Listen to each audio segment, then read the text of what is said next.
तुम सिनान पर नजर रखो बैरन। मुझे लगता है वो गाड़ी चला रहा है, वो भी सबसे छुप कर। मुमकिन ही नहीं है ये तो, अम्मी कभी इजाजत नहीं देंगी। उसने खुद कहा मुझसे कि वो यहाँ गाड़ी चला चुका है। वो यहाँ तो गाड़ी नहीं चला सकता, घर से बाहर तो लेकर जानी होगी उसे, वरना मेहमत बता देते।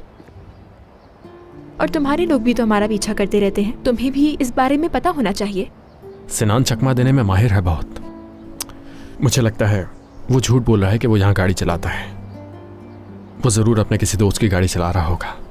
देखो जरा, इसीलिए उसने कहा कि कोई उसका पीछा ना करे, और इस बारे में मैं बात करूं पापा से। किस लिए? हमारा पीछा करने का कोई जवाब ही नहीं बनता अली। मेरा मतलब, मैं और तूबा बिल्कुल नहीं चाहते कि कोई हमारा पीछा करे।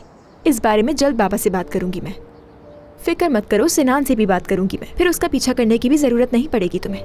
ऐसा बिल्कुल मत करना, पूरी तरह खतरा नहीं टला है अभी, समझी? मैं अभी तक समझ नहीं पा रहा कि मुझे नाजिम के खिलाफ कोई सबूत क्यों नहीं मिला।